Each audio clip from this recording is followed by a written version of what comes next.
Welcome back to the Celtic State of Mind. I'm Paul John Dykes, and today I'm joined by Russell Boyce. We are looking at a half-time whereby Celtic are 1-0 down, Russell. Looking at that first half, I think that we're very dominant. We've got all the possession. But on two occasions, there are two crosses into the box. One was put away and one was only stopped by Joe Hart's reaction save.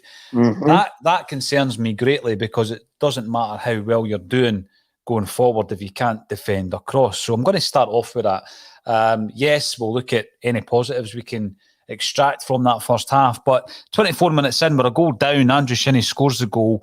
For me, Steve Welsh has got to do better, Russell. He has got to do better. First and foremost, though, I will give Shinnie his due. I thought it was a top finish. Actually, I reminded me a wee bit of Scott McDonald at Ibrox.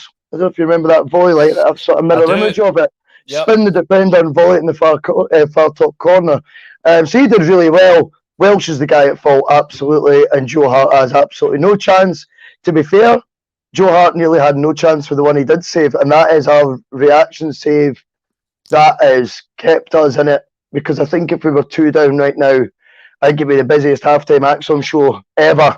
And I think we've got a lot to thank Joe Hart for that. The fact of the matter is, those two crystal clear chances you talk about, clear-cut chances, sorry, were formed by Livingston. So we can have the lion's share of the ball all we want. Not interested. Great chances. Have to get more shots on goal. And it's not like that is a common problem with the Celtic team. We tend to pepper the opposition goal more than what we have today. I'm not sure if there's a bit of fatigue kicking in. I don't want to make excuses for them anyway. It's really not my style. I just think, right now, what we've seen was a first half that I would say disappointing would be an understatement. You say you don't want to make excuses, neither do I, because we're looking at a side here who have drawn one game this season. They're rooted to the foot of the table. We need to be winning this game, Russell. It's as simple as that. It's nothing to do with thinking that you're entitled to win a game. But if Celtic are serious about winning this league this season, we can't finish this afternoon having played 6 and lost 3 in the league. It's as simple as that. 3 away games, by the way. The away record is absolutely abysmal at the moment. 1 win in 12 away from home, and the last time we've won a domestic game was 7 months ago. So that needs turned round today. It has to happen today. When you're looking at Livingston as a side, and we know how they had a journey last season, and they get into a cup final, and Martindale's journey and all this kind of stuff. And it's great to see a provincial club doing all that, but we have to have better. We have to overcome. You can actually hear Martindale on the sidelines, and the type of instruction is go long, go to him, and that kind of thing, right? So for me, we need to be better than this, because this isn't a great Livingston side by any stretch of the imagination. I'm impressed with Ben Williamson. I think he's been excellent in the first half, probably their most effective player, and a lot of what he's doing is breaking up Celtic's play. Yep. He's getting in about Bolingoli. He's getting in about James McCarthy. He's a young kid on loan from Rangers, and he's not scared to get in about the mince. James McCarthy, who is an international footballer who's played most of his career down in one of the biggest leagues in the world there, Russell. So there are good players in that side. I'm not being disrespectful, but what does Celtic do at this moment in time? Because I know that in the past it's been stick to the process, keep the philosophy. A couple of times there, I've seen Carter Vickers going for the long option and it not coming off. Are we running out of ideas already? I think when it gets to Jota and Abada, that was the 2 key areas that we identified before the game that we want to utilise. Have we utilised them enough down the wings to stretch Livingston? 2 aspects of that. Firstly, didn't take our advice and do a wee bit of rotation with the 2, which I think might have freshened up. I think there was the odd ball I seen come from the left from Jota that you could say on another day looked like an all right ball, but it's just not coming off. Abada's not been as effective. I don't know if he miss training all last week or anything for the religious reasons he missed the match, or was it just that that was a day off sort of thing? I'm not sure. Not sure if he was still training or, but no, he's not. He's had plenty of the ball, and I just don't think we've stretched him in the wide areas. No, he's not looked as sharp as what he has. He was, and he he was one of those focal points of this opening 25-minute salvo that we're coming famous for, where it's like a steam train, and Abada was kind of, one of the main actors in that, he had a key role in that, and I think today, I worry when Celtic were behind as well. I felt like when we went behind again today, the performance didn't seem to galvanise us being a goal down. And that's something that I think should be an attribute of a successful Celtic team, is we go a goal down and we come roaring back. And I didn't feel that the goal seems to have given us the fear a wee bit, and I don't know if that's then been affecting the sort of directness from the wingers. And as I say, this is all fun and games when it's 108 shots in 3 games at home. But see, when you're not actually playing that fast-flowing attacking football and you're still conceding goals, so you're actually behind now. There's no fun in that. That wasn't a fun first half. Don't get all that nonsense. I'm getting a lot of comments who would agree with you, Russell, and AJSC Technology Videos. Welcome back to the show. Similar problems to last year. Absolutely dominant in possession, no quality in the final third. We have seen that, and that is the surprise, because the real quality of Angie's performances have been in the final third, as you said, as an offensive force. They've been very, very good to watch. I'm still really concerned about the fact we can't, and I take your point, by the way, it was a tremendous finish, but we can't defend a simple cross into the box. Stephen Welsh, I've championed him. I'm glad that he's coming back into the side. My big concern there, if he continues to have a poor game, and we've seen it at Livingston, we've seen it with Julien, I think probably about 2 years ago, around about this stage of the season, London Dykes ran him ragged. The problem I've got with that is you don't have the option on the bench other than Near Beaton, Russell. No other option at centre back, and I think that's mirrored up top as well, like we kind of touched on in the pre-match show with Aye. I think one of the commenters, I remember, had said, it looks like he'll need to play 90 minutes again. At the back, it's like you say, it's whilst Shinnie's took full advantage of it, I've already given him praise. You have to say the ball into the box hasn't, been a dynamic pass through that should have the defence on tenterhooks. It was a straightforward ball to defend, really. I'm concerned about the defence at times. I still think we concede too many goals. If you'd asked me for a prediction before the game, it would have been that we would concede today.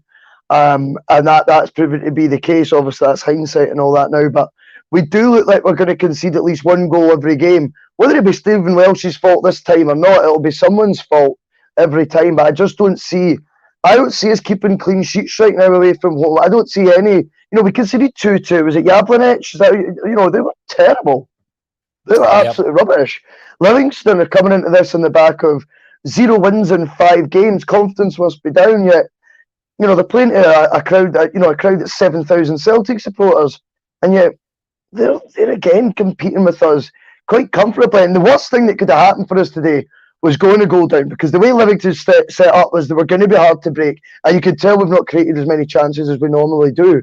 But now they've got their noses in front as well. You already seen wee glimpses of their game management, Paul, towards the end of the first half. Game management. Remember that old phrase? And I think already they know how to batten the hatches. And I think that, I think it could be a tough second half. But he needs to try and start the second half. I know I'm waffling a wee bit here, but he needs to try and start the second half coming out the traps rapid like he normally starts the first 45. That sort of steam train effect where we're just wave after wave. We're going to need to try something like that at the beginning of the second half, I think. Otherwise, it could be a long afternoon. It could. It certainly could. I'm not liking the way it's going so far, Russell. Poppy 779. These are the games that define your season. Must win today. Now that, right? Some people might think that's a bit dramatic. I tend to agree with that. We can't afford to drop anything today. The lead will be stretched today, I'm guessing, at Ibrox. And again, we got to get the monkey off our back when it comes to away games, Russell. I mean, this is our third opportunity this season. We've got to get a result.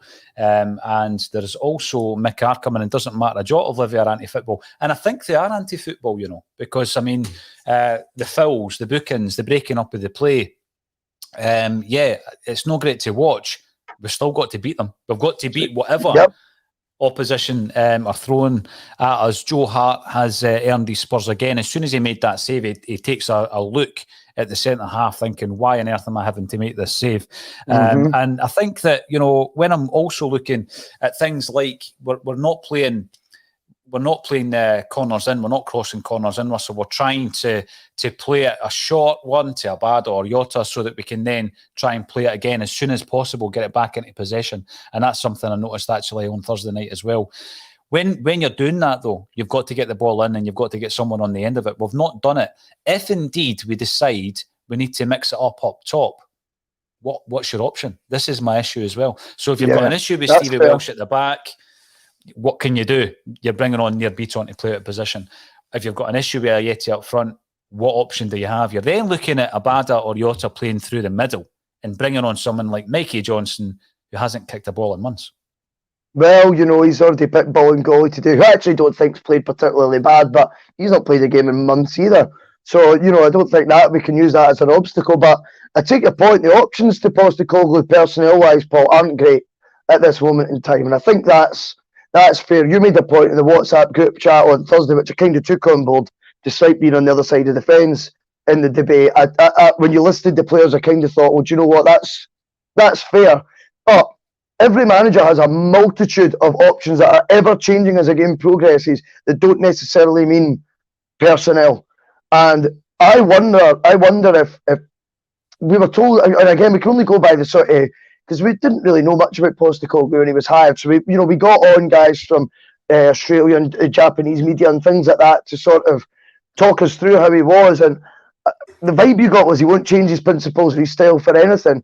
But I wonder if in the SPFL it's just one of those leagues where the term you use, mixing it up, might just have to be a sacrifice that you make, and you have to, change your principle and drop your guard on that one and just go, do you know what? It might not be the way I want to do it, but sometimes you need to fight fire with fire. Like you say, with the Livingston, anti-football, boring football, all about blood and thunder and that, you're going to come up against that in this league quite a lot. There's guys playing for their futures, and it's not going to be a league where every team that you play, you're just going to be able to pass around them playing beautiful football. Sometimes the sleeves need rolled up. Sometimes the ball will need to go long. Sometimes crosses need to go in the box when you have an opportunity, like you say, from corner kicks directly. And by the way, we are so vulnerable from set pieces or simple crosses, like you were saying earlier. And yet, from corner kicks, set pieces, how often do we score from there? That's a problem. That's a problem. That's a problem going back to even Brendan Rodgers' tenure. Yeah. We went more than a calendar year without scoring from a corner. And I remember when we eventually did score from the corner, it was a sensational stat. Yeah. If we are, like, I used the example the other night, Russell, trying to win seconds by getting the ball back into play. And we saw it with Joe Hart with the ball boys. As soon as it's out, the ball boy, they've got an understanding. We're doing the same thing with corner kicks. As soon as we get the corner kick, we're taking a shot, getting back in play. You've got people in the box there. Carter Vickers, Welsh has shown his strength winning headers in the box. And, at this moment in time, these short corners aren't working. Yeah, you're getting it back in, you're retaining possession. We can't afford to lose this game. We've got to win this game today. So every single corner is pivotal. You've got David Turnbull, and I don't think he's having a great game today, but in terms of corner kicks, he's a complete upgrade on Ryan Christie, right? Get him to flight them in. Get him to flight them in and get the two big guys at the back up top. I mean, it sounds like basic observational analysis here, but it's so basic we're not doing it. And that's the frustration, Russell. You can tie yourself up in knots. As I said, Martindale, when you're listening to his shouts from the sidelines, he's simpleton, isn't it? It's simpleton language. It goes right down to the basics. But his team are up 1-0 against Celtic. So yes, that's one final thing I want to talk about before we get back to the action. We've got two players making their first starts this season in Bolingoli and McCarthy. How impressive have you been? I know that you say Bolingoli started off all right. McCarthy's a completely different beast from Sorrell. So McCarthy's going to be, if we can, as I say, get him up to fitness and starting regularly, he'll be my favourite player this season. I can tell already. He's my type of player. I like everything he brings. Is everything that Sorrell didn't on Thursday. And again, I don't want to keep going on about it, but if we don't get the result today, it will be getting brought up Thursday again, because the manager was too slow in making that change for me, 60 minutes. And if it wasn't McCarthy fit enough to do half an hour, how's he starting today? So again, I think he's a huge upgrade. I've got to say that. My concern is that Postecoglou doesn't change anything at half time right now. As for Bolingoli and McCarthy, yes, they've actually done pretty well. I think McCarthy in particular, but Bolingoli's not let us down. But we'll need to make a change at half time here, whether it's a substitute or whether it's a change to the shape or the style, which I think we've just been talking about.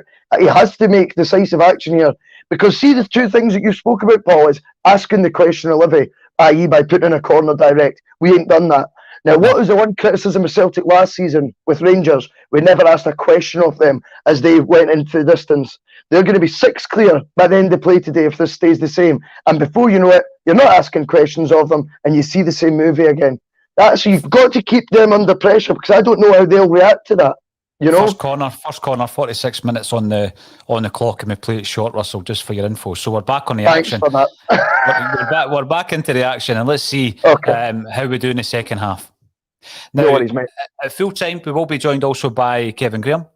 So tune in at full time. Hopefully, we can pull this one back, Russell. Thanks for joining us on A Celtic State of Mind.